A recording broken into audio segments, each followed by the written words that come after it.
happy new month and good morning. It's another fresh new day, but most importantly, it's a new month. We are finally into the last month of the year. We've been counting down all the way from January all the way to New Year, and now look at us, looking at 1st of December 2022. Good morning, how are you doing? How are you feeling this morning? I hope you're doing great. I hope you have different energies for this new month. Well, things that didn't go well in the previous month, I am thinking, and I am greatly sure that this month things will be slightly better than last month. Well, it is a brand new month, fresh thoughts, and of course, fresh plans.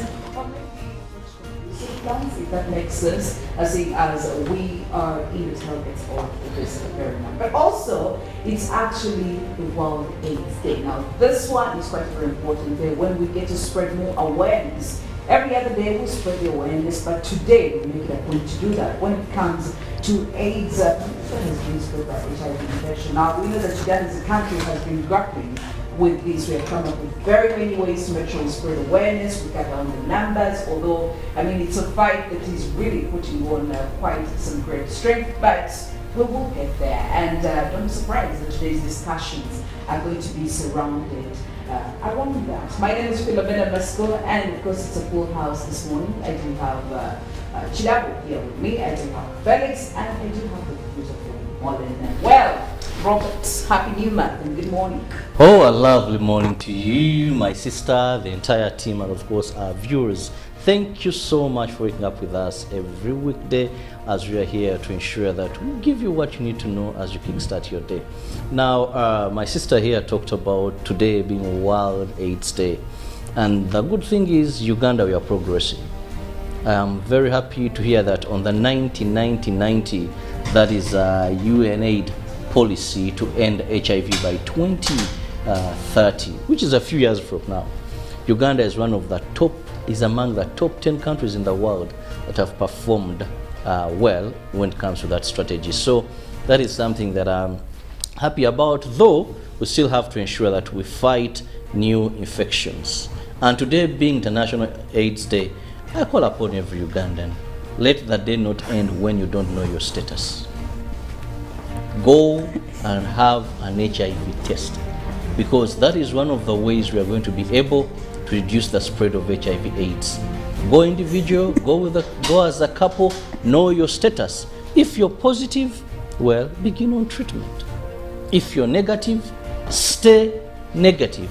And if we do that, by the way, we'll be able to prevent new infections, we'll be able to get the sick on treatment, and when they get on treatment and adhere to treatment, we are going to have what they call suppression of the virus. Now, what that means is that these people, even if they have HIV/AIDS and their viral load is almost zero, they will not be able to transmit HIV/AIDS to another person. This is a bit of science, Mollen can tell you, but that is the only way we believe that we can be able to end HIV by 2030, which is a global target. Something happened yesterday that interested me so much. UNAID, for the first time in its history, was able to have candidates sit papers after their official time. Now, these are the 23 candidates that missed their PLE mathematics paper in Kakumiro district. Yesterday, they were able to sit their exams, and I found that very interesting. Though UNAID vowed that this may never happen again. It may never happen again. They were just too lucky. But also, Philo, yesterday I saw companies that were hired or won tenders to train border riders in Kampala. Yesterday marked about 3 days, but they counted losses. They said we've spent on venues, every day spent about 20 million, and no border rider is standing up. Well, we are going to continue seeing things like this if there is no orderliness that is put in that whole system or that plan. We are going to continue seeing companies counting losses, and it would be so bad. Well, I loved something that you talked about here, Robert, about people going and getting themselves tested. And I mean, it's part of the awareness that we're spreading. And I would love to find out. Felix, good morning. Have you done your HIV Have I done what? Have you done an HIV test? Do you know your status? Have you spread awareness? What have you done for your community to make sure that, you know, they're on this path that we are on? As a matter of fact, I know my status. That's if that helps. I know my family status, at least up to today. This fight against HIV is something that we can only do, for starters, at an individual level. Your safety definitely guarantees the safety of many other people in our families, probably our better halves, our children, later on, of course, every other person who does feed directly from us. And when you're discussing HIV, people normally want to just talk about the transmission, not the effects. Sometimes this is a fear many of us have in terms of discussing. But today being the day where we do take it off to do commemorate this particular scourge that did hit the world a couple of years back, we also use it to renounce our vivid fight we stage against the spread of HIV, and this definitely also calls us to talk about it openly and find other ways to make this particular disease or virus reduce in terms of spread. But also, today is a new month. Isn't that great? Yeah. Isn't it supposed to be exciting? We survived. This AIDS celebration day. Yeah. I mean, it's December. Well, I don't want to get lost in the AIDS celebration and forget that it's 1st December. I mean, it's the last month of 2022. You know that it's been a long time coming. This is the particular year when we had total opening of the economy, if you remember, around February, was it?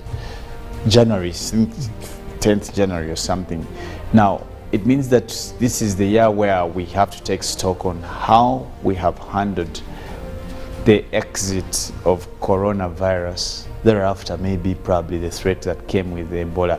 So there's a lot to take stock as the year comes to end, and definitely December is that month where we celebrate the birth of Jesus Christ. When you go to the people, the Francophone will tell you that Joyeux Noël is the expectation that actually this month you'll have most carols in every church. It's quite significant, I must say. So that's why I say, for me, I don't want to get lost in the celebrations of, I also celebrate in the fact that it's 1st December, and many things come with this month, most of the birth of our Lord Jesus Christ. Well, I heard a couple of people saying Jesus should actually bring in the Kamani so that they're able to celebrate his birthday in peace. So the money is the money in the womb of Mary, or what? Money! Good morning, Mollen. How are you doing? Yes, a very good morning to you. And of course, I want to say good morning to you. Good morning, Uganda family. Feliz Navidad. Merry Christmas. I mean, it is, yeah, it is 1st of December. I want to be the first to say that. It feels nice.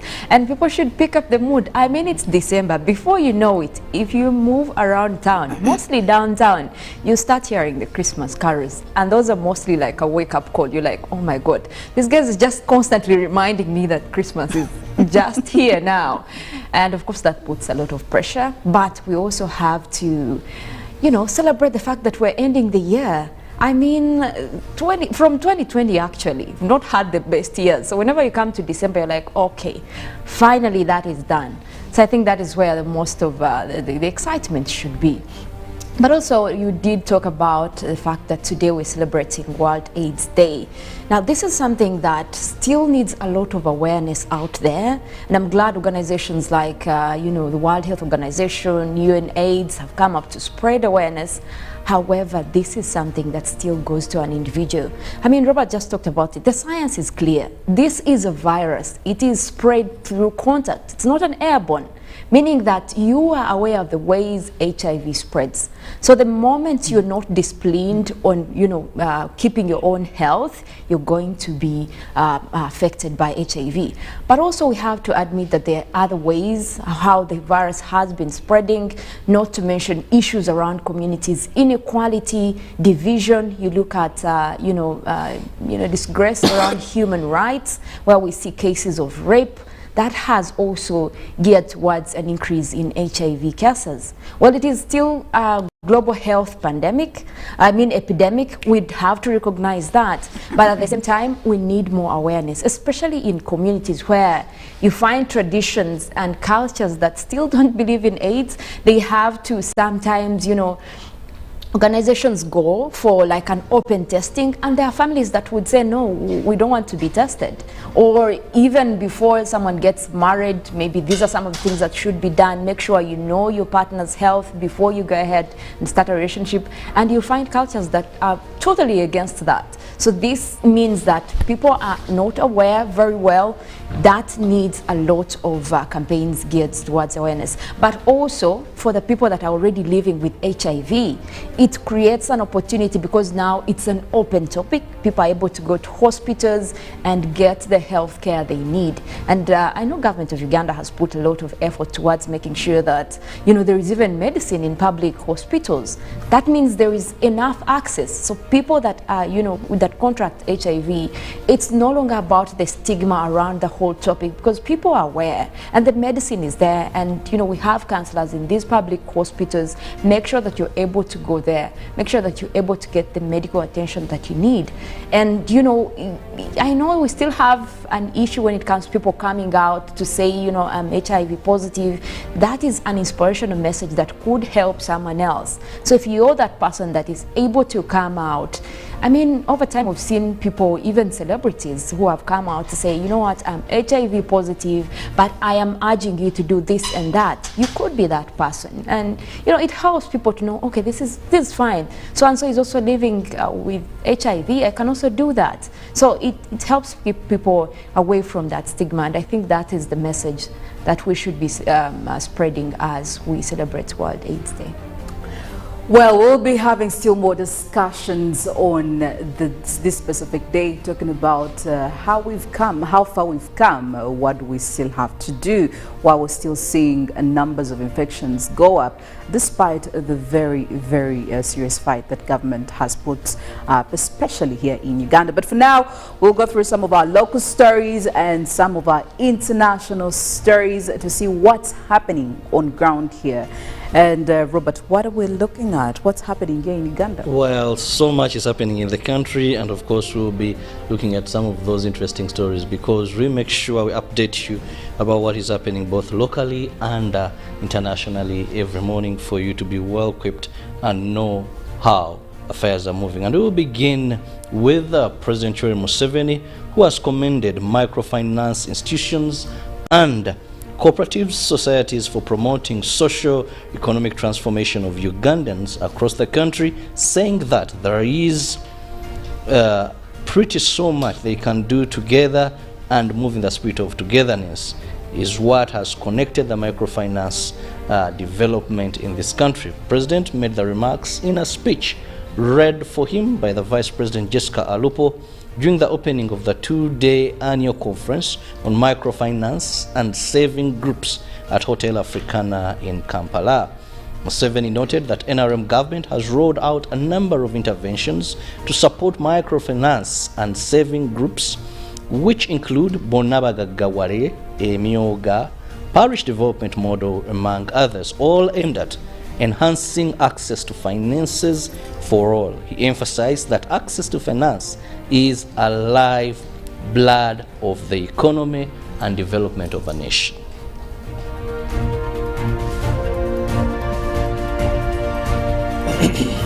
Now, former presidential candidate and head of the National Economic Empowerment Dialogue Party, Joseph Kabuleta, has been charged with one count of promoting sectarianism by the Nakawa Magistrates Court before Magistrate Rita Navobe.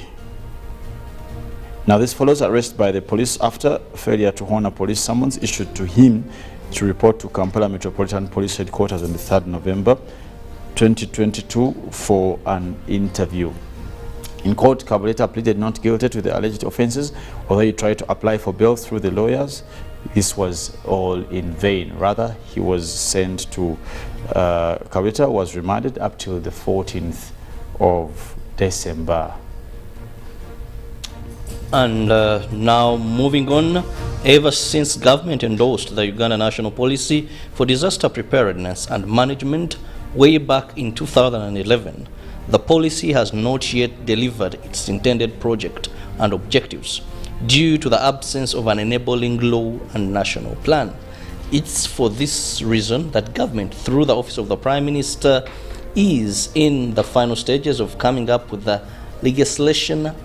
The State Minister for Disaster Preparedness, Refugees and Refugees, Esther Anyakunyi, revealed this while at the National Dialogue on Disaster Contingency Funding and Planning, organized by the Prime Minister's Office and the International Organization for Migration at Golden Tripoli Hotel in Kampala.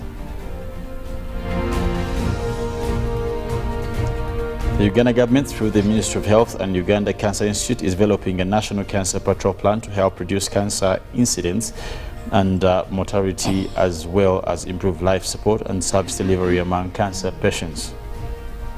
According to findings conducted by Uganda Cancer Institute, about 4,000 new cancer patients are registered annually in Uganda, with the commonest type being cancer of the cervix, cancer of the ovary and breast among women. This prostate cancer and Kaposi sarcoma that is dangerous in male. However, cancer patients face a number of challenges that include weak infrastructure, insufficient funding, and human resource. These and other related pertinent issues prompted government of Uganda to, in conjunction with the Ministry of Health, through Uganda Cancer Institute, to develop the National Cancer Control Plan.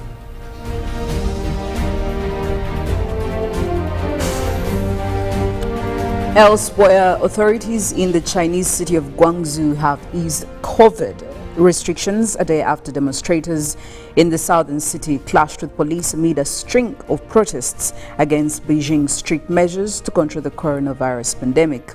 China has imposed widespread lockdowns and travel restrictions and conducted mass testing as part of its zero COVID policy that has been generating rising anger.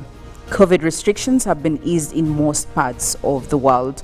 The demonstrations, which spread over the weekend to Shanghai, Beijing and elsewhere, have become a show of public defiance unprecedented since President Xi Jinping came to power in 2012. The southwestern city of Chongqing will allow the close contacts of people with COVID-19 who fulfill certain conditions to quarantine at home, as city officials said on Wednesday. Now, the ISIL or ISIS group has announced that its leader Abu Hassan al-Hashimi al-Qurashi has been killed in battle. A spokesman for the group said on Wednesday that Abu Hassan al-Hashim al-Qurashi, an Iraqi, died in combat, without elaborating on the date or circumstances of his death. The spokesman Abu Omar al-Muhajir named its new leader as Abu al-Hussein al-Qurashi. The United States military's CENTCOM said Abu Hassan al-Hashimi had been killed in mid-October. Now, CENTCOM and their partners say they remain focused on the enduring defeat of ISIS. Now, little had been known about Abu Hassan al-Hashimi al-Qurashi, who took over the group's leadership following the death of Abu Ibrahim al-Qurashi, his predecessor, in a U.S. raid in February in northwest Syria's Idlib province. And in another story, South African President Cyril Ramaphosa is facing a possible impeachment threat over the Farmgate scandal. The president has been accused of covering up to $4 million theft from his farm in 2020, including kidnapping and bribing the burglars into silence. A leaked report from an independent panel has found that Mr. Ramaphosa abused his position and may have broken an anti-corruption law. He has denied wrongdoing and said the money was from selling buffalo. And the panel's findings have been handed to Parliament, which is set to examine them and decide whether or not to launch impeachment proceedings next week.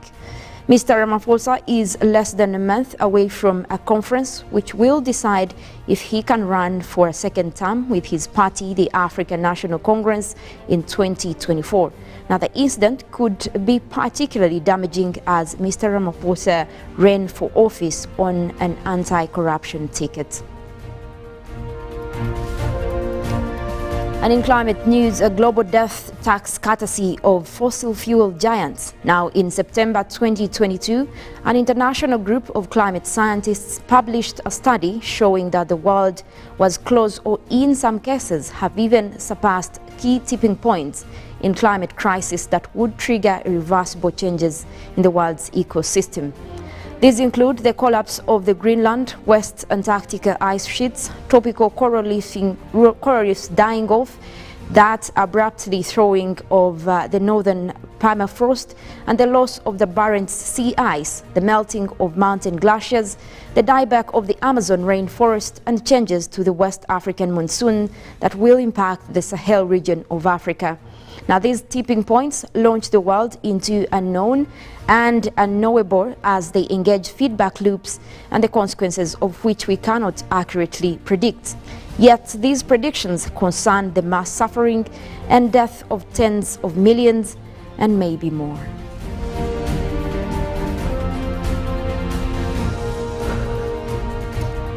Well, as the new month starts, you also need to continue some of the good habits that you've been doing for your health, or maybe you just need to adopt a few things here and there, or some few adjustments when it comes to prioritizing your health. And Robert, what's the new message for this month? This month is complicated. It's full of joy, merrymaking, but sometimes people end up in problems.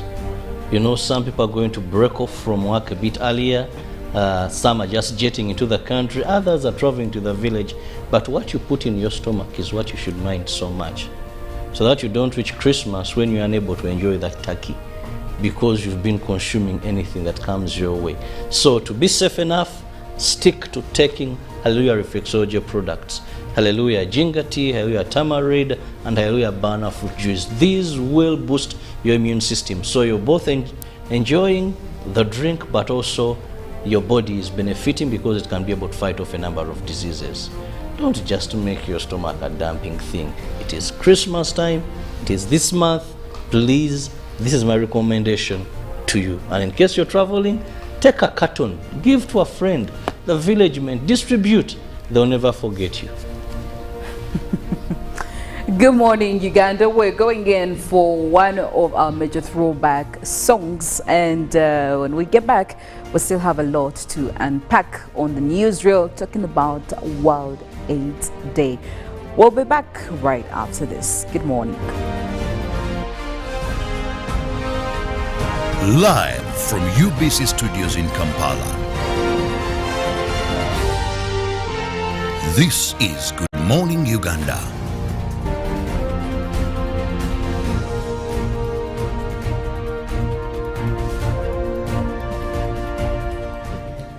Ladies and gentlemen, happy new month and good morning. It's another fresh new day, but most importantly, it's a new month. We are finally into the last month of the year. We've been counting down all the way from January all the way to New Year, and now look at us, looking at 1st of December 2022. Good morning, how are you doing? How are you feeling this morning? I hope you're doing great. I hope you have different energies for this new month. Well, and things that didn't go well in the previous month, I am thinking, and I am greatly sure that this month things will be like month. Well, it is a brand new month, fresh thoughts, and of course, fresh plans.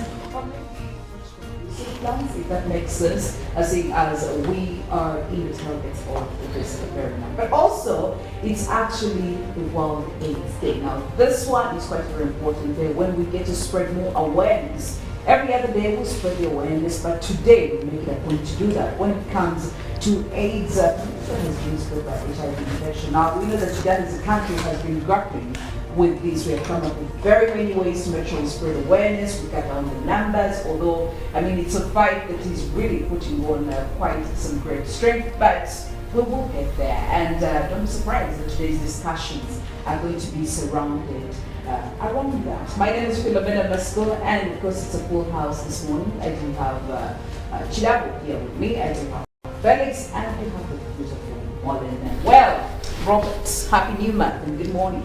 Oh, a lovely morning to you, my sister, the entire team, and of course our viewers. Thank you so much for waking up with us every weekday as we are here to ensure that we give you what you need to know as you kickstart your day. Now, my sister here talked about today being World AIDS Day. And the good thing is, Uganda, we are progressing. I am very happy to hear that on the 90-90-90, that is UNAID policy to end HIV by 2030, which is a few years from now. Uganda is among the top 10 countries in the world that have performed well when it comes to that strategy. So that is something that I'm happy about, though we still have to ensure that we fight new infections. And today being International AIDS Day, I call upon every Ugandan, let the day not end when you don't know your status. Go and have an HIV test, because that is one of the ways we are going to be able to reduce the spread of HIV/AIDS. Go individual, go as a couple, know your status. If you're positive, well, begin on treatment. If you're negative, stay negative. And if we do that, by the way, we'll be able to prevent new infections. We'll be able to get the sick on treatment. And when they get on treatment and adhere to treatment, we are going to have what they call suppression of the virus. Now, what that means is that these people, even if they have HIV/AIDS and their viral load is almost zero, they will not be able to transmit HIV/AIDS to another person. This is a bit of science, Mollen can tell you, but that is the only way we believe that we can be able to end HIV by 2030, which is a global target. Something happened yesterday that interested me so much. UNAID, for the first time in its history, was able to have candidates sit papers after their official time. Now, these are the 23 candidates that missed their PLE mathematics paper in Kapumiro district. Yesterday, they were able to sit their exams, and I found that very interesting. Lord UNAID vowed that this may never happen again. It may never happen again. They were just too lucky. But also, Philo, yesterday I saw companies that were hired or won tenders to train border riders in Kampala. Yesterday marked about 3 days, but they counted losses. They said we've spent on venues, every day spent about 20 million and no border rider is standing up. Well, we are going to continue seeing things like this if there is no orderliness that is put in that whole system or that plan. We are going to continue seeing companies counting losses. This is Good Morning Uganda. Pick of the day on UBC.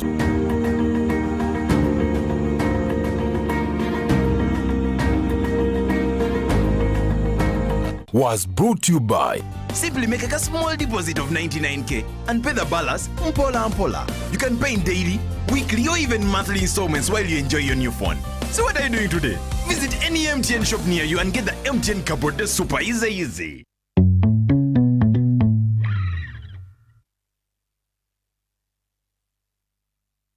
When you talk about our motherland Uganda, the pearl of Africa, you cannot fail to smile because of the smile that fills the faces of the citizens. Our nice good weather and nature that sustains us all, that enables us all to continue each in their own way, because we are all different even according to each individual's work. But what joins us to become one person is the sweetness from the flavored drink Alleluia Jingati drink and Alleluia Tamarind drink. The flavor that quenches your thirst while at the same time treating and healing your body because it is 100% natural. Enjoy the drink that has got the tamarind juice in it. Made by Alleluia Reflexology, Healthy Solutions and Nutritional Research Center Limited. Get yourself a bottle of Alleluia from all shops around. Get connected today with the My Airtel 4G smartphone, the most affordable smartphone in Uganda. You get to enjoy free 1 GB for 1 whole year. My Airtel 4G smartphone, your best value for money. Visit the nearest Airtel outlet today and get one at only 250,000 Uganda shillings. Airtel, the smartphone network.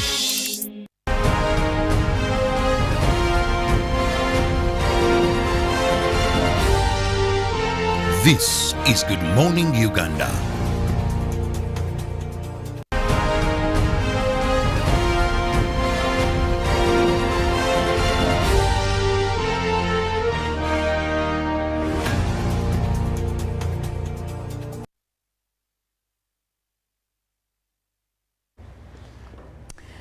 Good morning, Uganda. 1st of December 2022. My name is Philomena Mastiko, and this morning I do have the two gentlemen with me. That is Felix Nkunda and Robert Kirabo Nyonyintono. Well, this morning's discussion, like I did highlight earlier on, we're going to be talking about World AIDS Day. You know, the day that has been set aside specifically to spread more awareness, but also to remember all the people we have lost due to this disease. Now, this is not just only a disease you will find in Uganda. It is actually a global pandemic, according to World Health Organization. And this year's theme, we're looking at Equalize. Now, this was the intention that was put across by UNAIDS and World Health Organization, you know, highlighting that all leaders, global leaders and global citizens address or find out the efficiencies when it comes to, equalizing opportunities, especially to all the victims, and to ensure that every victim of the HIV/AIDS pandemic is actually getting the necessary care they need. And just a couple of days away in our Ugandan Parliament, the Minister for Presidency, that is Millie Babalanda, also came on to present a statement on the commemoration of this World AIDS Day in Rukunjeri district under the theme, Ending Inequalities Among Adolescents, Girls, Young Women and Boys. So clearly you see that the message is still about equalizing opportunities to ensure that every victim in all these specific categories of people is getting the need and the help and care they deserve. But looking at all that, in the last couple of weeks, we've been seeing, you know, statistics coming out, and according to UNAIDS, they did come to present data showing that approximately 570 young women between the ages of 15 to 24 get infected with HIV every week here in Uganda. 15 to 24 every single week. We are looking at about 570 young girls and women getting this HIV.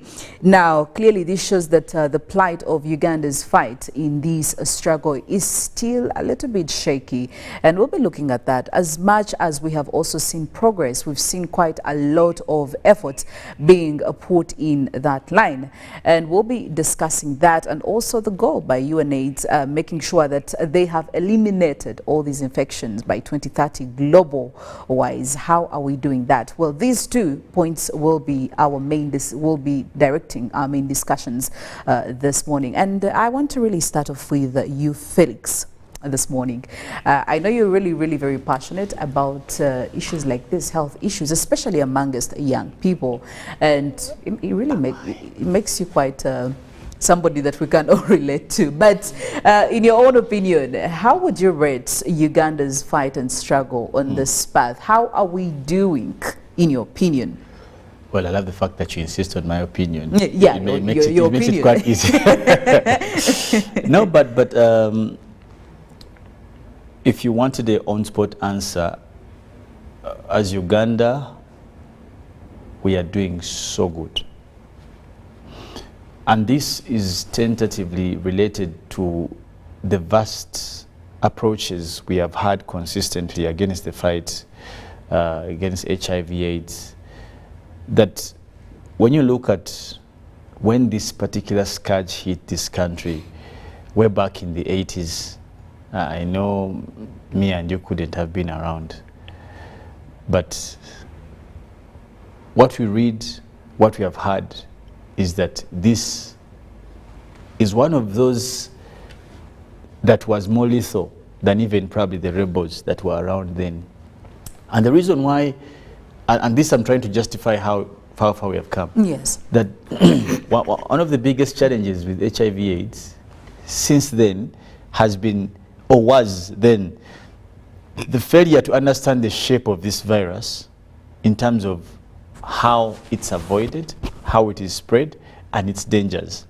Now, that in its own self intertwined with the misconception of one of the biggest challenges, by the way, we have been up till today, is what we call, I don't know if traditional beliefs That has been the consistent challenge of most of the pandemics, by the way, and epidemics. Yes. And I think you're seeing it manifest again very, in very Ebola. Evident with Ebola. Even when COVID came, you remember there was so what and it is not the most recent happening. It's something that stretches far, far back.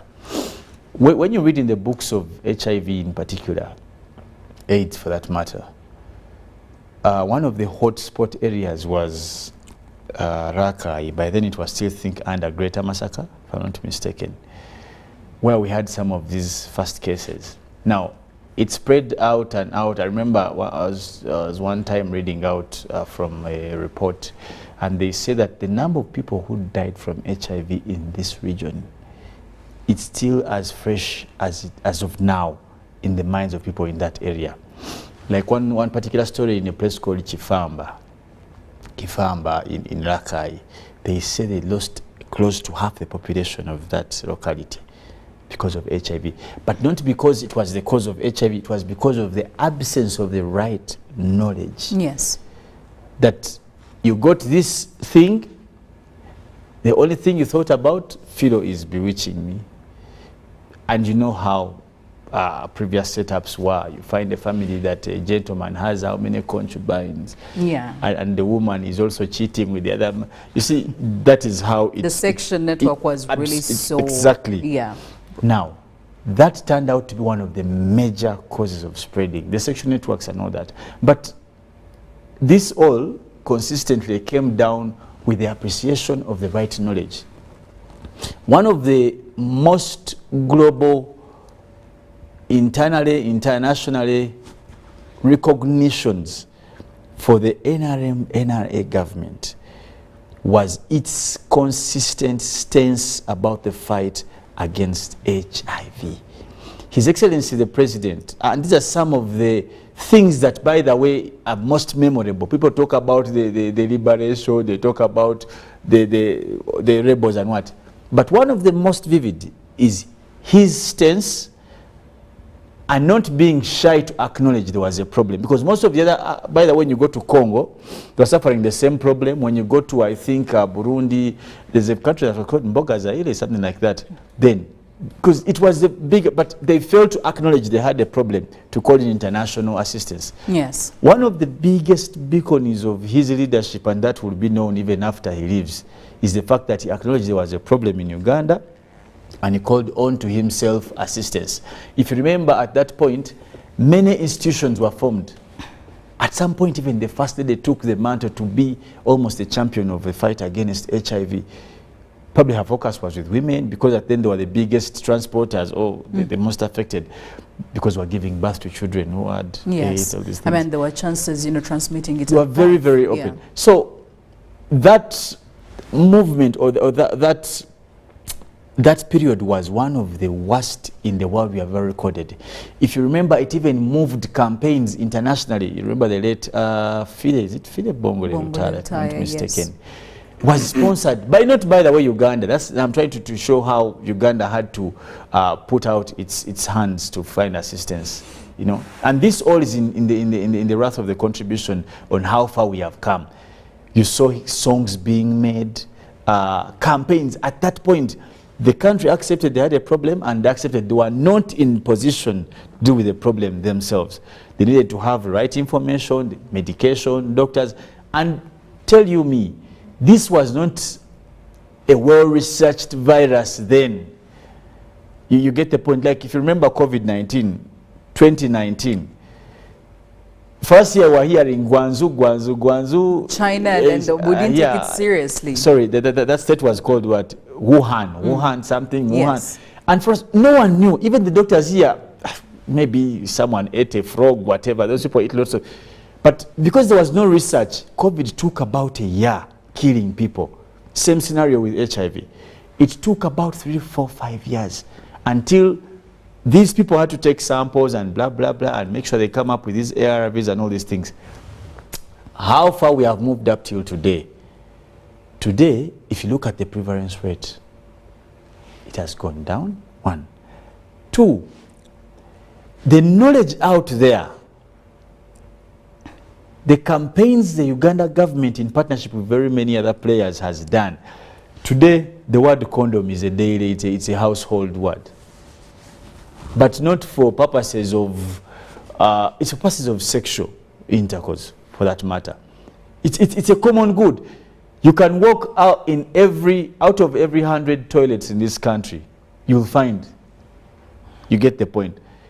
Now, if anyone sensible in regard to the fight against HIV knows what that means. Secondly, there was a time in this country, I remember when we were, I think from around P3, when we were quite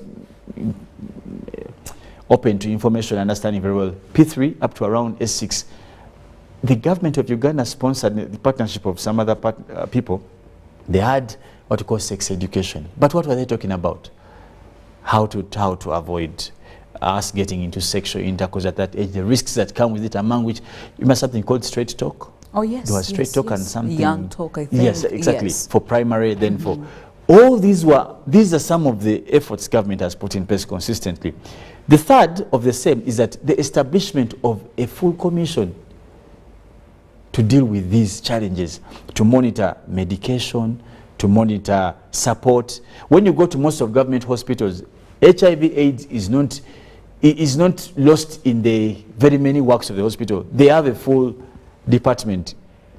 For example, when you go to the Entebbe grade Bs, you go to Mulago, they handle it specifically because they have now people who are experts in terms of medication. They have all these kind of things. But lastly, the fourth one is the fact that, Philo, we choose to celebrate days like this. Because 1st December is World AIDS Day. Not every country takes it off to celebrate and re-echo these messages. And you'll be surprised, even in Africa, not all countries. But the fact that we have opened the spectrum for discourse in every sort of forum, to have these conversations with children, with mothers, with fathers, it's a step in the right direction. And I can tell you, come 2030, as the target is, if we are not there, we will be close to there. Well, at least I'm happy that we are quite optimistic about this. But still, it doesn't take away the fact that HIV still remains quite a public threat to public health worldwide. And according to certain statistics coming in from World Health Organization, seeing as how we are performing, they're looking at about, of the 38 million people living with HIV, 5.9 million people who know they have HIV and not receiving treatment. And a further 4 million people living with HIV have not yet been diagnosed, while 76% of adults overall were receiving antiretroviral treatment that helped them lead normal and healthy lives. Now, only 52% of children living with HIV were actually accessing this treatment globally, and this was just in 2021. And again, 70% of new HIV infections are among people who are marginalized and often criminalized. Now, while transmission has declined overall in Africa, there's been no significant decline among most of the men. Now, looking at all these statistics, Robert, we also know that UNAIDS did come up with a commitment to make sure that by 2030, we should have ended the infections or HIV being a threat to world health or, community health globally. Now, Uganda as a country, okay, I did read out to you some of the statistics we saw showing how many girls are contracting HIV or young women on a weekly basis. And even if government again is putting in some combined efforts towards this strategy to make sure that we get rid of HIV completely, it shouldn't be a discussion we should be having. Do you think there is a possibility that by 2030 we'll be good to go according at least to the UNAID standards?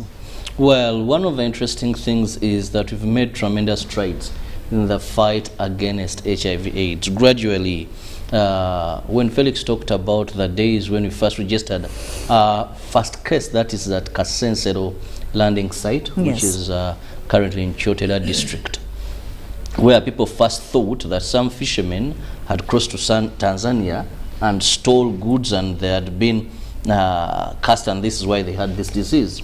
AIDS killed people so much. And one of the things there was that if someone contracted AIDS, because we did not have the relevant treatment, they were very visible. they died painful death. People will narrate to you how these people looked. Those that remember or are able to watch some of the clips of the late Philomena, yes, how he looked right from the skin and everything, even when he became an ambassador, the likes of DJ Berry and all others. By then, that was the situation. Having HIV/AIDS was a death sentence. That's once you contract HIV/AIDS, it's a death sentence. Once you're born with HIV/AIDS, it's a death sentence. Now, our government has made tremendous efforts. One, in creating awareness that today many Ugandans know how HIV/AIDS is spread. Two, providing treatment. That today a person with HIV/AIDS lives a normal life, mostly if they adhere to treatment. Three, mother-to-child transmission. That today in Uganda, mother-to-child transmission is very minimal. If you look at people contracting HIV/AIDS, the various ways we can have exposure, maybe this one is a doctor and you get a plic or anything, but most now it is through sexual intercourse. That when a woman conceives and goes for antenatal, among the tests that are carried out, one is to know her HIV status. If her HIV status turns out to be positive, our government with development partners begin the journey to see that this mother does not give birth to an HIV positive baby. So mother-to-child transmission, that is something that we have excelled. We are looking at, can we end HIV/AIDS by 2030 as a country? One, we are guaranteed that if everyone plays their role, mother-to-child transmission, we are going to be able to end it. Yes. So these are some of the strides. But when the UNAIDS, World Health Organization, and globally set this target of ending HIV/AIDS by 2030, they came up with what we call the 95-95-95 strategy. What this means, that every country that is having this scourge, what they are supposed to do is to ensure that 95% of the total population go for testing. This is the strategy that we have to follow if we are to end HIV/AIDS. Yes. That 95% of the population know their status. Now, if 95% of the population know their status, now we make sure that 95% of those that have known their status and they are positive start treatment. Now, the other 95 is, we also ensure that 95% of those that have tested positive and they have begun treatment are able to suppress the virus. Yes. What this means is you adhere to your treatment, you follow it, you take it religiously. Now what happens? The viral load of HIV/AIDS in your body is totally reduced. And this is where sometimes we get confusion. I'm a born-again Christian, but I think we have to explain this. That when a person takes ARVs for a long time, taking them very well, it is almost impossible to detect HIV/AIDS when they go for simple tests of HIV/AIDS. This is where some people come out and say, I'm not refuting that God does miracles and God can heal. But this is where most people get confused. They go there tested. What is happening? They have been on drugs for so long, so they have suppressed the virus. It cannot be detected. Neither can they transmit the virus to somebody else. This is science, it is proven. So a person goes and comes out with results that they are negative. They move to various hospitals. They quit their treatment. Get second opinion and yes. They go in prayer, they thank the Lord, they quit treatment. Now what happens when you move from treatment? Because you had suppressed the virus, what happens? It rebuilds. Then you deteriorate to levels and finally die. So if we are to go by the 95-95-95, we shall know that everybody who is HIV positive has been tested, they have gone on drugs, they have adhered to drugs, so they are not spreading AIDS to anybody else.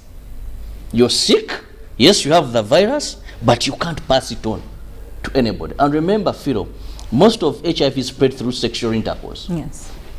If these people are responsible enough and they are adhering to their medication, they will not be able to pass on the virus.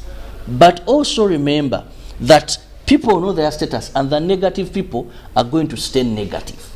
So they will not contract because you have responsible living. So it is achievable, it is possible. However, adherence to drugs remains a challenge. One, most of HIV/AIDS programs are donor funded. Our government doesn't put in even 50%. Yet to suppress the virus, you must have continuous supply of the drugs. That people who are positive keep on taking their drugs. They don't relapse.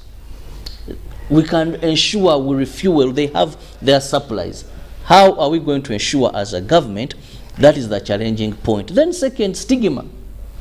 Many people, much as these drugs are available, fear to take them. They don't want to be known.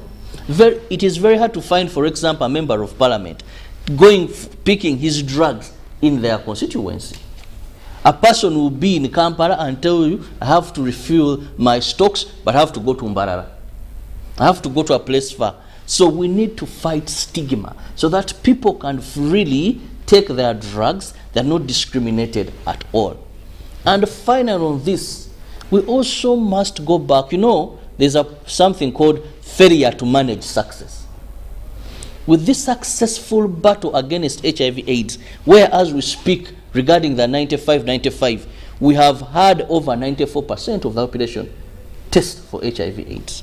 You've had about 91% begin on drugs. You have had now 84% of the population with HIV/AIDS having suppressed this. But these now create a picture where you find that these young girls we've talked about, aged between 14 to 24, that on a weekly basis contract HIV/AIDS, approached about 570. The challenge is today people have become complacent. Philo, get HIV/AIDS, go get treatment. Now, I rather get HIV/AIDS than becoming pregnant. Sometimes that's cheap talk. Because now the fear of the times of Philomena retire, when you lose weight, now we have ambassadors the likes of Major retired Philomena Ruranga, who will tell you, Reverend Canon Gideon, that I've lived with HIV, I'm living a normal life. That gospel has also brought us problems. That the fear has now gone away. The fear has now gone away, and we are having new infections. So if we stop new infections, continue being successful in the way we are funding, and maintain the 95, I'm sure by 2030 we can ensure that Uganda we've ended AIDS. We have people who will have it, but they're on treatment, they can't spread that disease. We don't have new infections. Well, the key message this year from World Health Organization is equalize, making sure that we have equalized response of HIV/AIDS, at least by the year of 2030. But also this is in line again to the theme that we are having here in Uganda, where we're looking at inequalities, or ensuring that we end the inequalities among adolescent girls, young women and men. Now, Felix, I mean, how do we bridge this gap? How do we ensure that all these services, the HIV services, are actually pushed to all these different categories of people to make sure that we have a balanced response to HIV, because we can't concentrate on only one group and leave the other? How do we balance it out and have an equal response to this? Well, I think it definitely comes back to us to all take up this duty. Philo, both societies and governments must interest themselves in the approach that we do take conglomerately to agree to wipe up HIV/AIDS. Now, how that is done, as you asked, we must also put our feet into what we call the social injustices that do bring this in particular. Now, the disseminations that come with gender-based disagreements is what has been one of the most highlighted for this particular one. But as a matter of fact, Philo, you do notice that we have different roles in differences. For example, what is the role of government in making sure this is really appreciated? What is the role of individuals, families, and probably other institutions? Now, one must, this particular theme brings into play something called social protection. Social protection for these particular classes you're talking about, adolescent girls, young women, and boys. What is the role of government? Because between you and me, the biggest steer of this campaign should be government.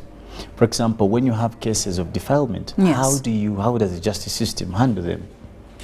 If you're talking about equalities, do we see people who defile young girls and transmit probably HIV to them left to go scot-free?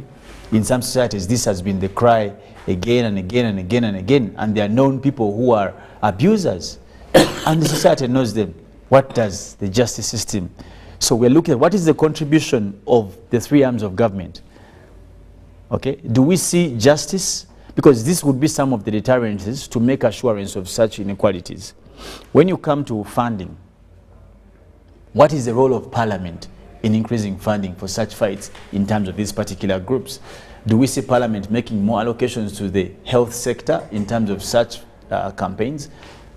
That is that put aside. But later on, also from the executive, as the biggest custodians of power and authority in the country, what is their policy against fighting HIV/AIDS, starting from these particular highlighted groups? Because from records now lately, you see that the transmissions are more in adolescent teenagers, if I may say, from the age of 15 to an age about 20 something.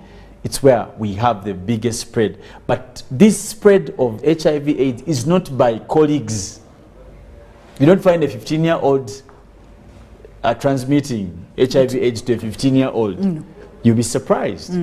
It is normally about people who are in the age of 30 to 40 and 50. What is our policy against cross-gender sex? Previously, we used to have campaigns, if you remember. I remember that we had, I think it was cross-generational. Exactly, there was a big that campaign. Major campaign. Yes. But today, ABC strategy as well. Up till today, it's long gone. Who talks about it? Old guys are fetching these young girls like they're fetching water from old man with probably a 20-year-old guy. 20-year, 18, 20-year could be even excusable. 19, but 18, 16. You see, and what's more, what the topic, what the theme is saying, you're seeing some of these cruelties being officiated as normalities in some societies. These girls are being married off. But you marry off a 15-year-old to a 50-year man who has lost 5 wives to HIV/AIDS. And that is normal. So how do we deal with these inequalities? One, there are different stakeholders, and me, in this case, I want to take on government entirely. You look at as I've told you, everyone has a role to play, but majorly, because the authority lies in the center, the executive, the cabinet. How do we influence policy towards eliminating this? The Parliament, what laws are we making to eliminate such scourges, or how are we using our positions to eliminate these inequalities? The justice system, what is your contribution? Are you delivering on your promise in terms of reducing the spread of HIV? Because between you and me, another report also proves that most of the cases of HIV have been have been shown to come from rape, defilement cases. Exactly. But also, most previously, remember the law that was passed by Parliament about matrimonial divorce and what? Yes. Most of the married partners who get HIV, it's either the partner who has brought it from outside. What does the law say about adultery? Does the law exonerate a particular party in terms of gender? Can I use the law to be safe when I'm in marriage, when I notice that my partner is HIV/AIDS, probably positive? What does the law say? All these things, we must revisit them and leave no stone unturned. Because we need, like when you're going to war, you take anything you can. You take a stone, you take a bullet, you take a spear, you take a panga. We need to carry all our weapons if you're going to fight HIV/AIDS and be able to deal with it by 2030. I'm pretty sure we do that. Well, the question on our socials is, how do we achieve equalized response to HIV amongst the different categories of victims here in Uganda? How do we achieve equalized response to HIV stroke AIDS amongst the different categories of victims we have here in Uganda? Let us know. Get onto our WhatsApp 07096025592 and the hashtag is UBCGMU. Let us know how we can achieve this. Remember, the goal is to eliminate HIV as a threat to community health here in Uganda and global-wise by 2030. Good morning. We'll be back with the big stories in the papers.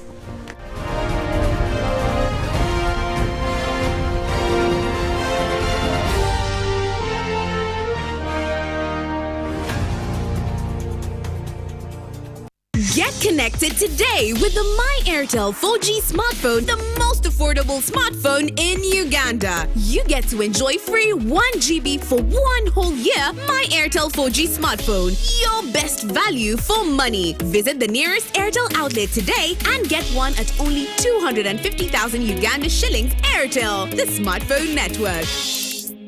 Every waking day is a reminder just how beautiful this, our land, truly is. The kind of beauty that you can only find here, in the lush green all around us and the wondrous sights within. It's in the distinct aroma of our cooking, to the taste of food that takes you on a journey, in the sound of homecoming and the sound of Mother Earth, in the magnificence we find on our travels and the exciting moments we experience. Ours is the kind of beauty that comes in all things big and small. All we have to do is awaken our senses and truly enjoy what's uniquely ours. Explore Uganda, the pearl of Africa.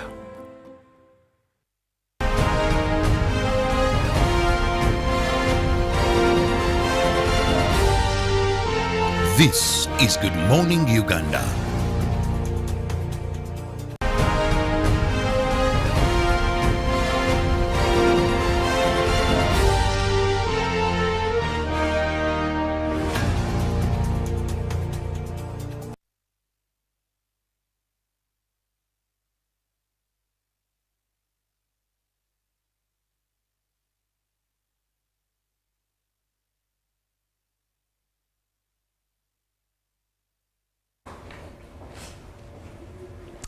Well, in the press review this morning, looking at the Daily Monitor, attacks on police not by rebels, General Otafiore, and Internal Affairs Minister takes a dig at police and other security forces for arresting citizens without carrying out investigations and holding them for long without incriminating evidence or arraignment in courts of law. Well, look at some of the things he had to say about this in the Daily Monitor. And why adolescents still bear brunt of new HIV infections. Bobby defends Zake's conduct, and Museveni tells of teachers. What did he tell them? Why was he telling them what he told them? Well, get yourself the Daily Monitor. Minister blames rogues in forces for attacks, and Kabuleta remanded to Luzira, and also MAC students decry guild elections. Onto the second page of the Daily Monitor, taking you back in history. Uganda Airlines flies to Germany. The year was 1981, and finally ICC to deliver judgment on Ongwen appeal. Well, that should be interesting. And we cross over into the New Vision, where they talk about the HIV fight. 17-page World AIDS Day special there for you in today's New Vision. Also giving you a big headline, Museveni explains teachers' salaries. All public servants to get salary enhancement. That is a story on pages 4 to 7. But also they give you a few pictures right there as Uganda's best teachers unveiled at the national celebrations who was awarded. Of course, they also give you pictures of those and as they were posing with President Museveni right there. Now, when you cross over onto the second page, government targets 100,000 jobs in agriculture value chain. They give you more on that, who is to benefit and what monies have been put aside for that. That is all in there in today's New Vision. Now, today in history, I take you back in 2012, where government launches a massive AIDS campaign, and also back in 1955, Martin Luther King Jr. bus boycott. That is that and more stories in the New Vision. Daily Monitor Sports. Red Devils stare at elimination. And looking at FIFA World Cup, Australia are the third team to progress from the first round group stage of the FIFA World Cup after having both lost and conceded more than 4 goals. Atlas Lions can see clearly now, and again, quite a story you could catch up. Remember that today we also have Croatia versus Belgium and Canada versus Morocco. Well, all those games will be running live here on UBC TV, so make sure you are in time to catch up. And the New Vision Sport also giving you FIFA World Cup 2020 Qatar special right there. And the World Cup paper now out to bite. Morocco is determined to overcome Canada and progress. Looking forward to that game, but also the analysis on the possibility of that. And another big game also for today, Croatia versus Belgium. Looking forward to, you know, who could be getting through. And of course, they give you more of what is happening in the FIFA World Cup, what is at stake. Can Belgium's veteran get it over the line? That is also a story right there for you. Last chance for everyone to save themselves, but also taking you through what happened yesterday, beating France, not enough for Tunisia as they exited the World Cup.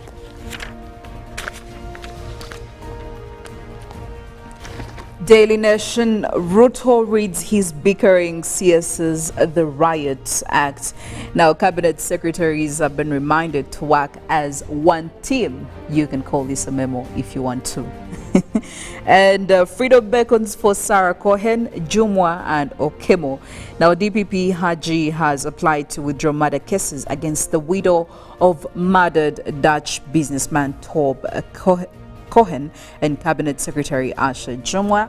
Again, another story you can catch in the Daily Nation. Now, Azimio plots powerful opposition leader office. Yes, the opposition is actually not seated over there in Kenya. And looking at Kenya records rising in new HIV infections, well, we have to eliminate this by 2030. But stories like this clearly showing that we still have a lot to do. Now, grab yourself the Daily Nation, New Vision, and Daily Monitor for those and many more stories. Today, we'll be riding Japan versus Spain, FIFA World Cup, and of course, that game will be at 10 p.m. Make sure that you catch it live here on UBC. Make sure you don't miss it. And this morning, getting into the traffic situation, some parts of Nakawa Division, taking it from Chireka through Chinawataka to Mbuya, Chirinya, and other surrounding areas. Well, this morning I can say that most of these roads here are very, very busy because traffic is already building up over there. We're seeing quite very long stretches of red and oranges showing you that the traffic is really working its way out in these specific parts. But taking it from Chireka, Kamuli, well, I could say it should be very easy for you to cross into the main road over here. However, the story won't be the same as traffic is already taking toll, and it has actually dominated the most part of Chireka town, kicking it of course from Namgongo Road as well. We do have cars trickling in onto the main road, thus seeing the traffic building up.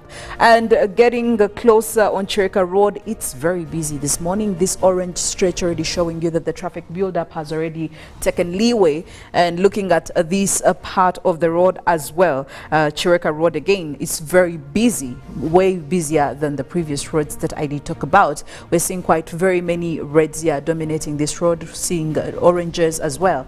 Now this cuts across for all the cars getting into town using this route, or even headed towards Chireka, you know, where you're getting still using the same route, so you're not really in a safe space.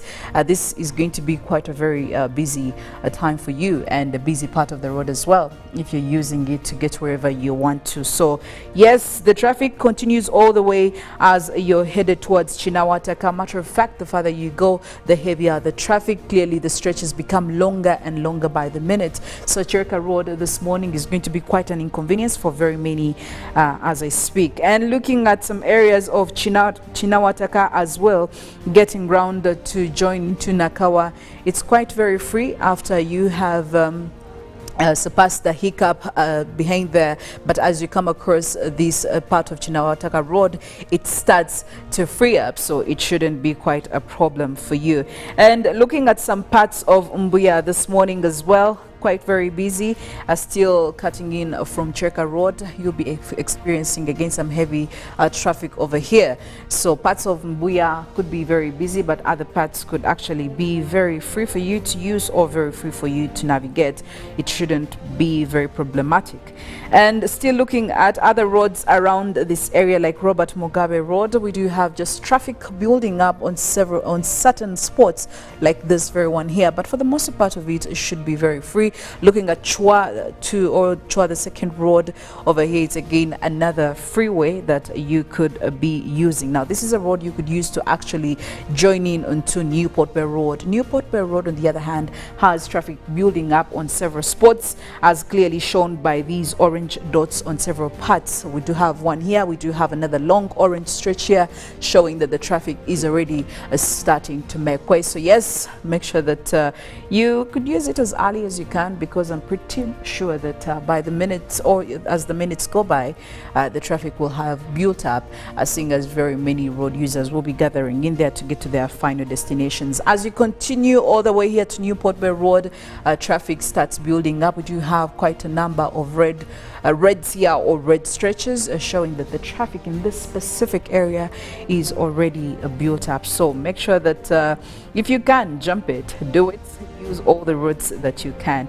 And Newport Bay Road definitely could take you all the way to Ginger Road, again the main road, where we are seeing traffic build-ups on several spots. But also looking at the other part of Old Port Bay Road, which joins you again onto this roundabout around internal affairs, quite a free route this morning. Just a few hiccups here and there. We do have one over here, but when you get into the main road here, you'll be experiencing some heavy traffic. Why it's the main road, and we already have people who got up as early as they could. So yes, you could be witnessing quite a busy one on the main road. So for the parts around there, Nakawa, looking at Chinawataka, I could say overall you'll be experiencing some heavy traffic in these areas.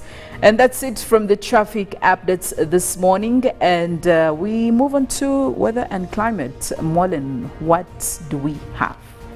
Well, we are beginning December, Philomena, and I can tell you the reports that are coming in terms of where we stand with temperatures and global crisis of drought.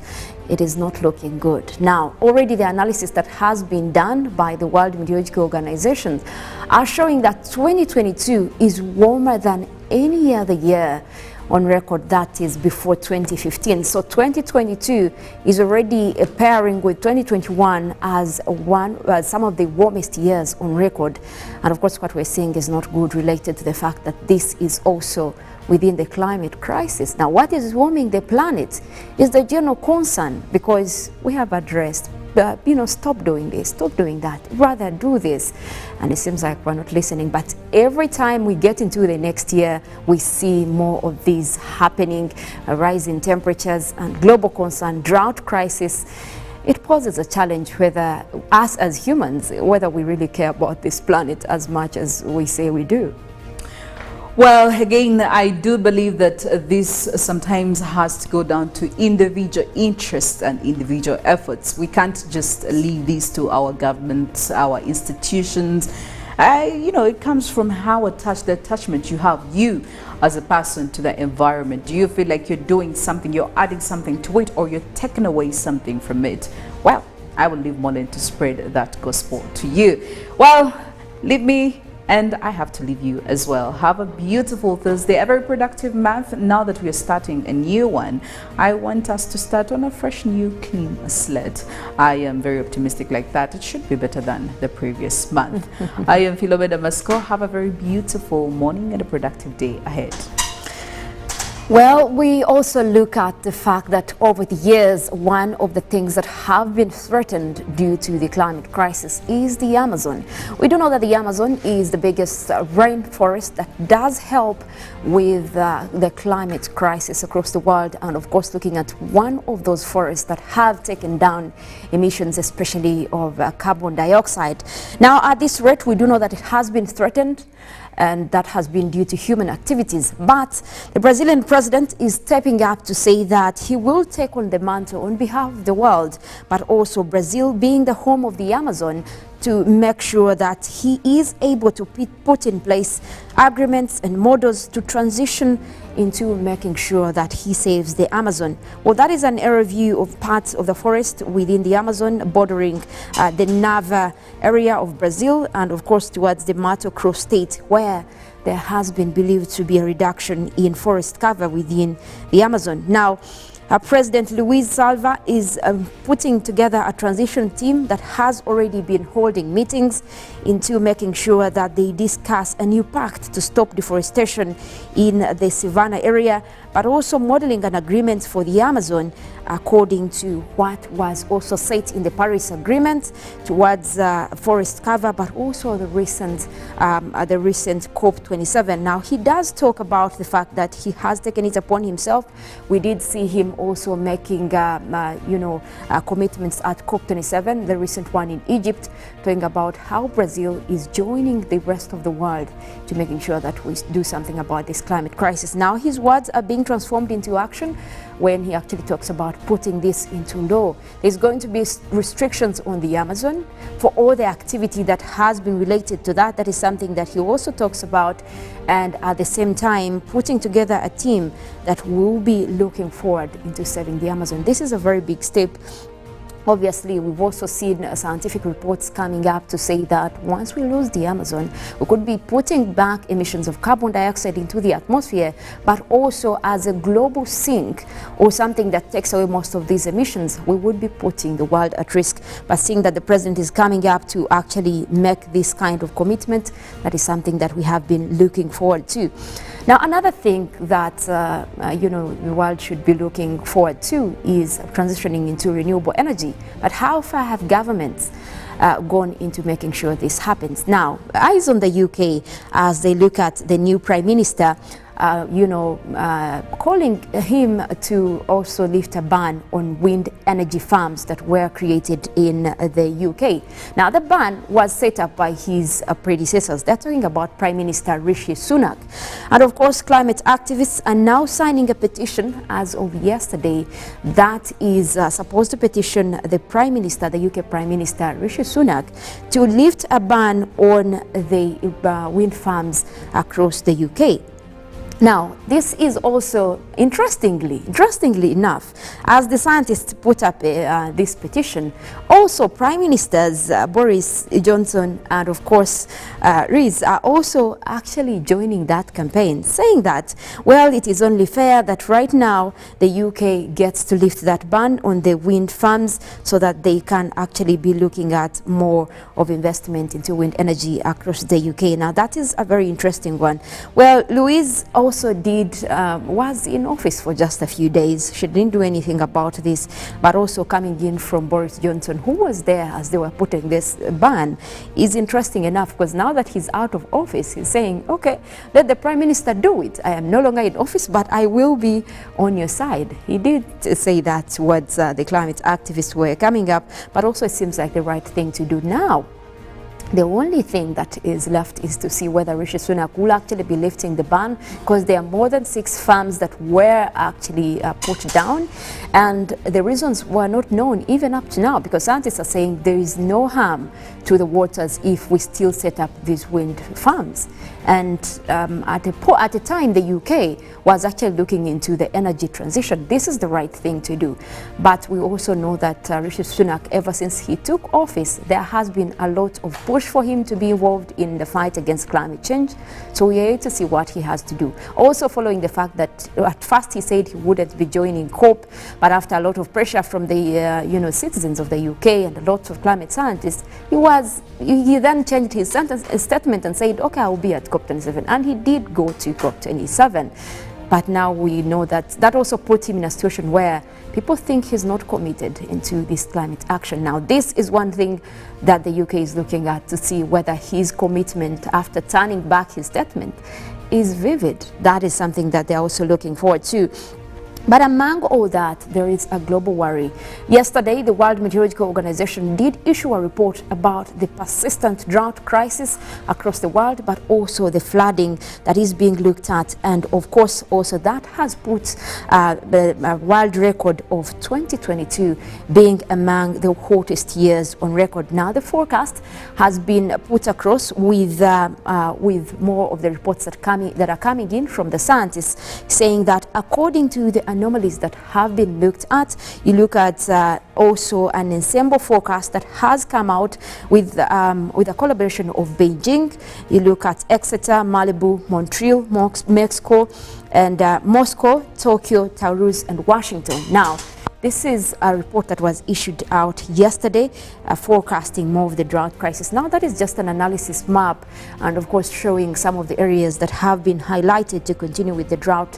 The orange yellow color right there is the one indicating mostly where we're going to continue with more warm weather. And of course across Africa, it is still showing mostly areas within the Greater Horn of Africa, that is across parts of Kenya, Uganda, and of course Ethiopia also for the Greater Horn of Africa, where they're showing quite within the normal range, but still the forecast does indicate that we could be looking at more prolonged drought crisis across Africa. Now, this has also been, especially with a concern coming in from the statements that were made yesterday by the World Meteorological Organization General Secretary, that is Talas, saying that he's looking at a human catastrophe in the Greater Horn of Africa that has been driven by mostly a severe drought in the recent history. And of course, that is where we're also wondering whether there could be any changes expected into this.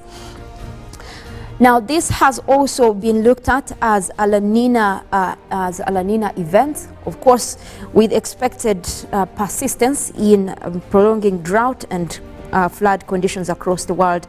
Well, the international community is especially concerned about unfolding, hunger crisis for millions of people within the Horn of Africa that has also been related to the drought crisis.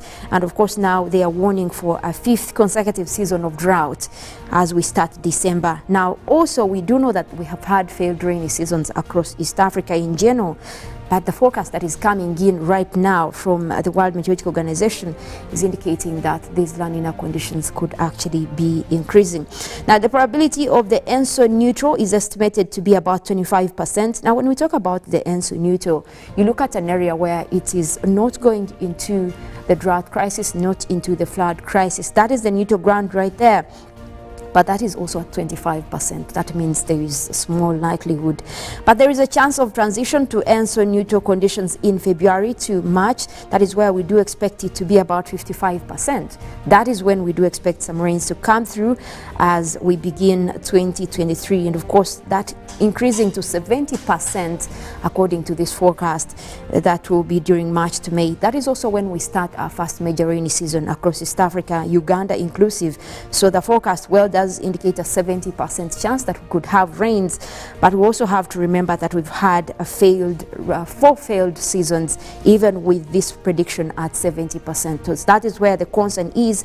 And of course, right now, reports that are coming in are not very nice when you see that there is a forecast to have more of these dry conditions. Now, right now where we are, we're looking at a triple dip La Nina phase, meaning 3 straight years of a La Nina effect, which is indicative of consistent dry conditions and of course leading into a drought crisis. That is where we are.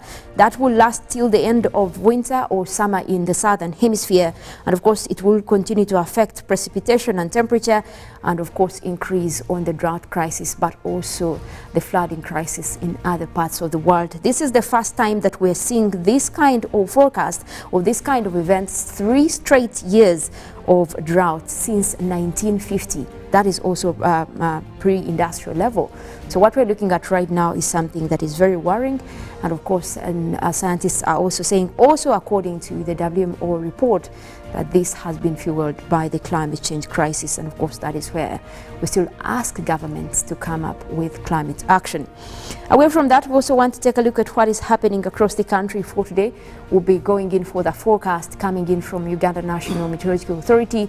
Take a look at what is happening across the country for this morning. Starting off with the western side of Lake Victoria, where we have Masaka, Kalisizo, Zimbabwe and Rakai. We're forecasting isolated showers that will be across most areas within that region, starting off with a pleasant 26 degrees. And we look at southwestern Uganda, where we have Mbarara, Ibanda, Bushenyi and Rubirizi. We are forecasting isolated rains that will be starting off with a cool 24 degrees. We do expect those rains to continue into the afternoon. Across Mount Elgon Highlands, that is where we have Mbale, Bududa, Boko and Sironko. We also expect a little bit of rains that will be with a mixture of sunny intervals for this morning, but that will be starting off with quite a chilly 25 as well, with more rains expected in the afternoon.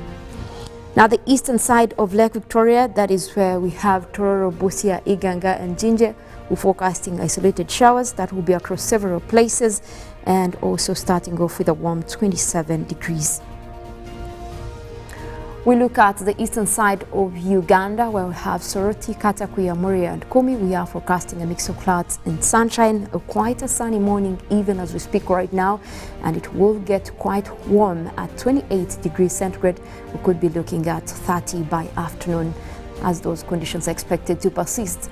We look at the eastern side of Central, Wero, Woblenzi, Buduri and Nakaseke. We do have Nakasongola in that category as well, starting off with warm weather at 27 with possibilities of light showers in the forecast as the morning progresses.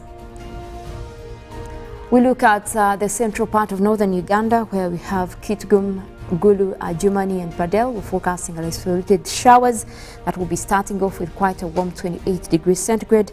We do expect some of those rains also to reappear in the afternoon. Now the central part of Lake Victoria, that is where we have Mukono, Kampala, Entebbe and Wakiso. We're forecasting rains that will be across several places within the forecast region, and of course starting off with a pleasant 26 degrees centigrade. Well, still we're looking at a rainy system that is starting off over the islands of Lake Victoria. That is a system that will be bringing us rains, especially for areas within the Lake Victoria Basin.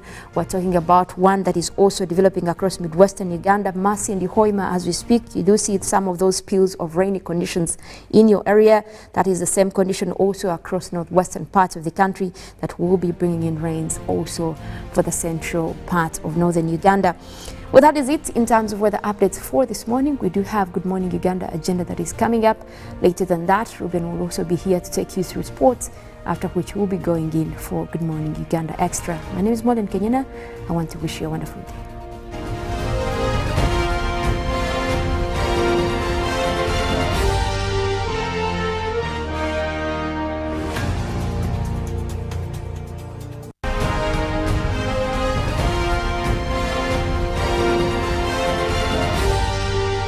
This is Good Morning Uganda. Pick of the day on UBC.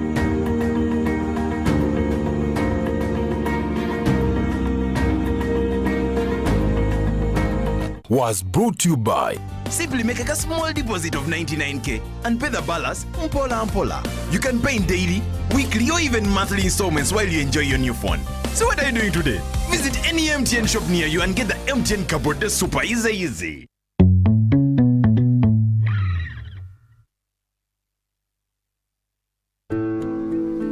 Every waking day is a reminder just how beautiful this, our land, truly is.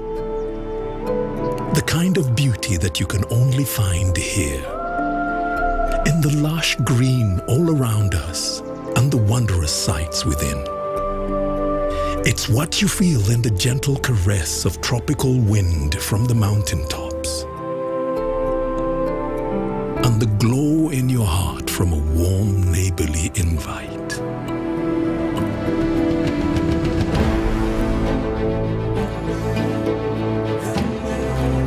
It's in the distinct aroma of our cooking to to the taste of food that takes you on a journey.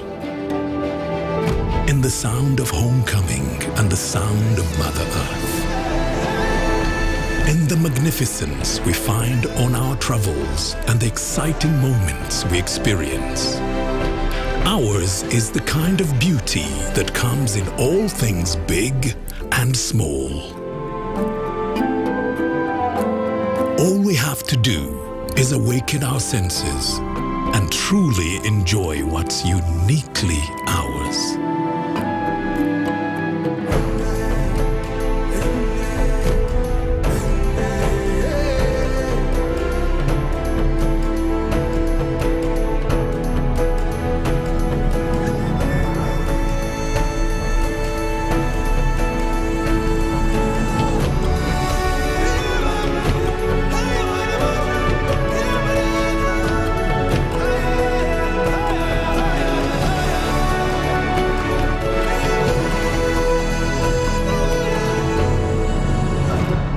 Explore Uganda, the pearl of Africa.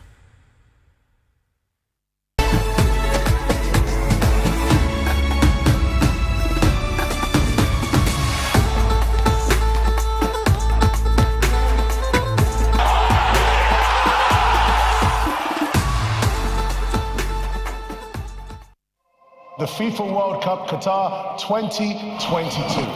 The wait is over.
Welcome to English in a Minute.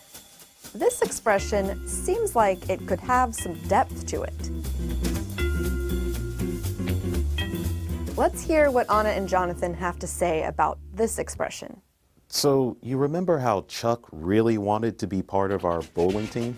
Oh yeah, he started to lay it on thick about how great he was to our team captain, Marco. But I'm sure Marco didn't believe him. Well, it worked. Chuck will be joining the team at our next practice. To lay it on thick means to overstate something. You try to say that something is much better or much worse than it really is because you want to impress someone. You can lay it on thick using blame or giving praises, like Chuck did with his bowling skills. And that's English in a Minute. The Ministry of Health informs the public that there are confirmed cases of Ebola in Uganda. We, however, urge the public not to panic as the situation is being managed. The Ministry of Health further reminds the public to be on the lookout for any persons who may show signs and symptoms of Ebola. These include high body temperature, abdominal pains, diarrhea, vomiting, bleeding from the body openings such as the nose, eyes, and mouth. Please inform the nearest health worker immediately if you see anyone with these signs and symptoms. To prevent Ebola from spreading further, please take the following preventive measures: regular washing of hands with water and soap, avoid handshaking and hugging, avoiding any contact with any suspected Ebola patients. Any person who dies suddenly should not be buried but reported to the nearest health worker or LC1 immediately. For further information, please call the Ministry of Health toll-free number on 0800 100 066 or send a free SMS to your report on 8500. This message is from the Ministry of Health with support from UNICEF and World Health Organization.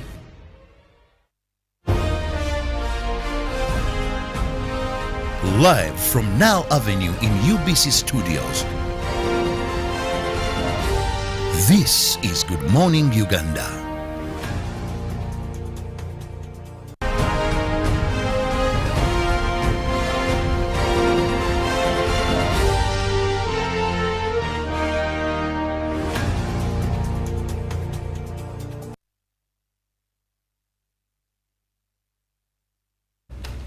Good morning, and thank you for keeping it with us here on UBC TV. I'm Robert Kirabo Nyonyintono, and this is Good Morning Uganda agenda, where we usually have a guest in our studios, and you're able actually to be part of the topic of discussion.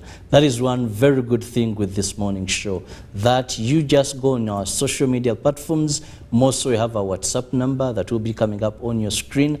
It is 0709 60 25 92. There you send us a WhatsApp message, you send us a text message, and I guarantee you the guest I have will be able to respond to all the questions as they come in, most so if they're in line with the topic of discussion.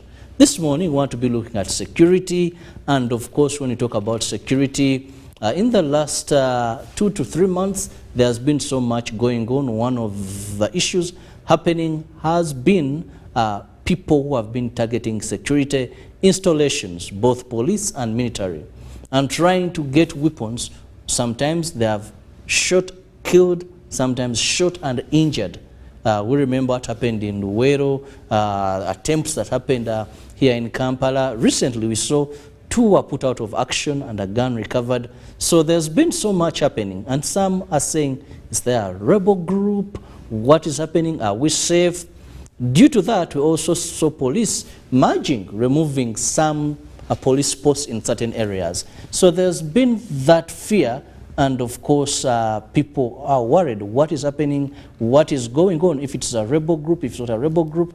Yesterday we saw the Minister of State for Security trying to give a statement about that. But we are happy that this morning we have the spokesperson of Uganda People's Defense Forces, that is our Brigadier General Felix Laije. Now, for the time I've known this gallant son of Uganda's soil, there's something unique about him that many people don't know, apart from being a very loving, open person, friendly and responsible man, and God-fearing. That I must also add on. He speaks so many languages. The last time I counted, there were 9. And I mean of speaking them fluently. Every time I'm talking to someone, no, Kraiji can't speak this language. You're like, no, no, no, impossible. The man speaks them fluently. Good morning, Brigadier. Good morning, Mr. Kirabo. How have you been? Blessed. Now, how do you speak about 9 languages? How does it come about? I think my speaking them should not surprise you. What should surprise you is how do I get to learn them? 9 years. I pick. And fluent. The only places I have stayed is Uganda and Bunyoro. The rest of the languages I just learned either hearing people speak or listening to radio. And but to speak them fluently. I mean, yes, the other one probably which is different is Lusamia. In my A-level I had a Samia friend.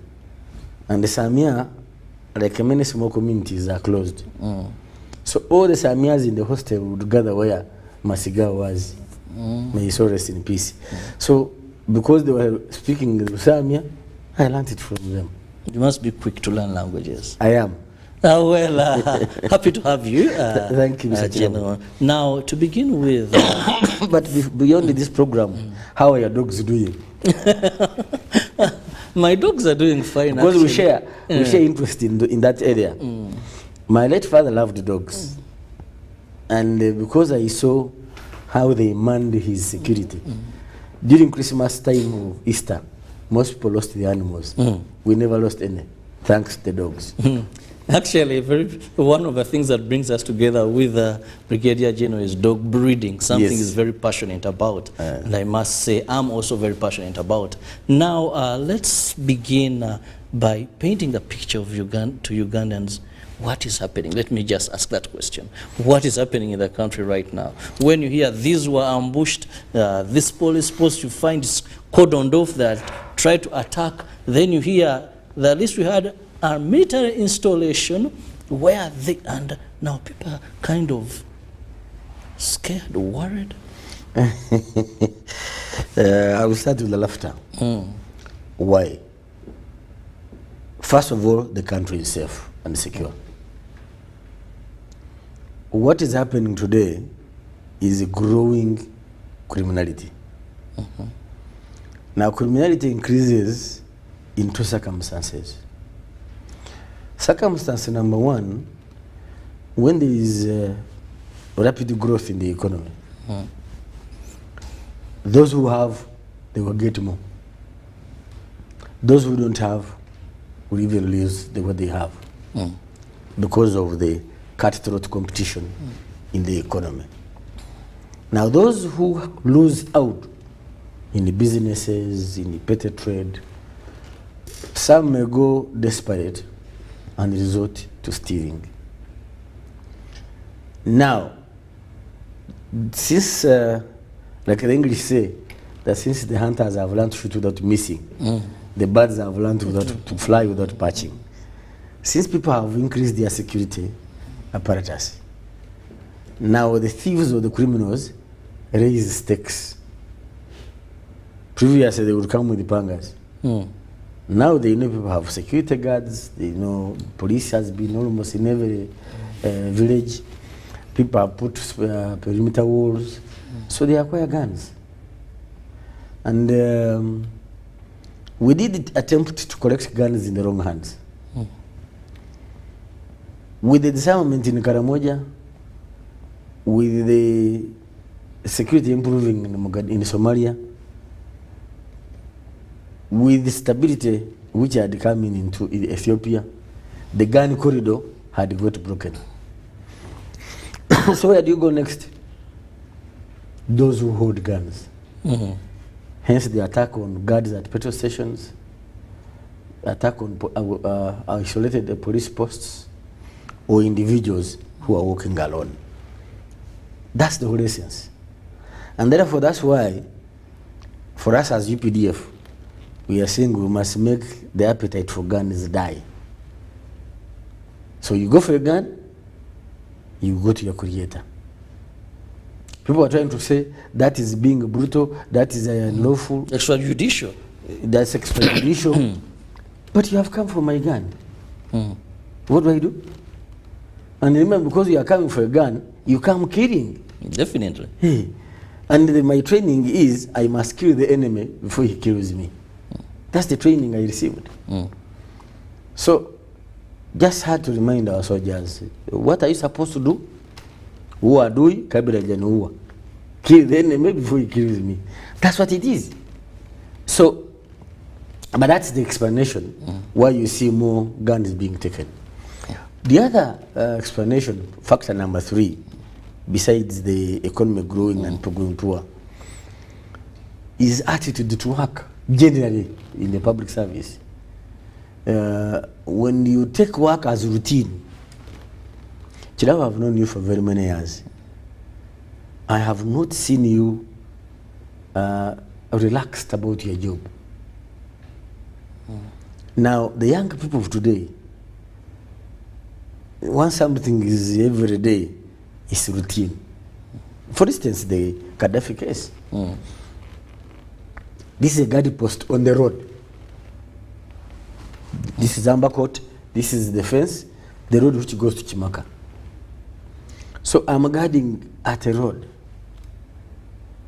That's already exposure.